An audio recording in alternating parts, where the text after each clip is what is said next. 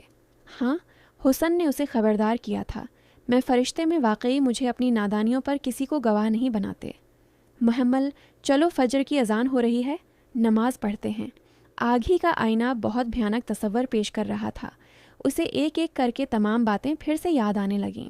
فرشتے ٹھیک کہہ رہی تھی، سب سے زیادہ قصور تو خود اسی کا تھا۔ وہ آخر فواد کی گاڑی میں بیٹھی ہی کیوں تھی؟ اس نے دل اور مصحف میں سے دل کا انتخاب کیوں کیا تھا؟ اس نے بھیگی آنکھیں اٹھائیں۔ فرشتے اسی سکون سے رکوع میں کھڑی تھی اور سامنے وہی الفاظ چمک رہے تھے، قرآن سب چیزوں سے بہتر ہے جنہیں لوگ جمع کر رہے ہیں۔ اس کا دل رو دیا تھا۔ کیسے ڈھٹائی سے اس نے اس سیاہ فام لڑکی کو مصحف واپس کیا تھا۔ اس سمے اس کی آواز میں کیسی بے رخی تھی۔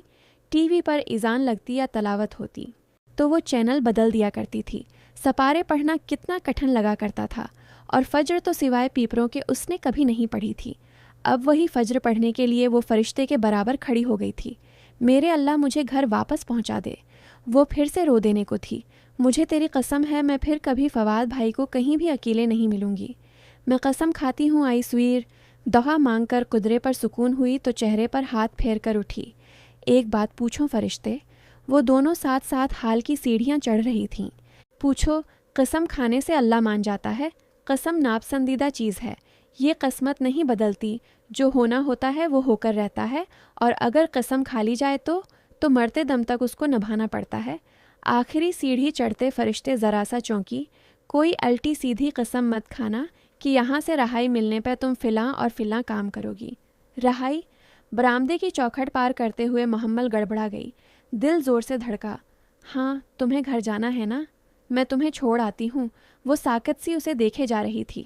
رکھ کیوں گئی آؤنا؟ آپ کو کیسے پتہ چلا؟ بات یہ ہے، محمل اول تو تہجد کے وقت یہاں کوئی عبایا پہن کر نہیں پھرتا۔ دوم یہ کہ تم نے میرا عبایا اور اسکارف پہن رکھا ہے، اور سوم میں نے تمہیں صحن پھلانگتے دیکھ لیا تھا۔ محمل نے بوکھلا کر اپنے جسم پہ موجود عبایا کو دیکھا۔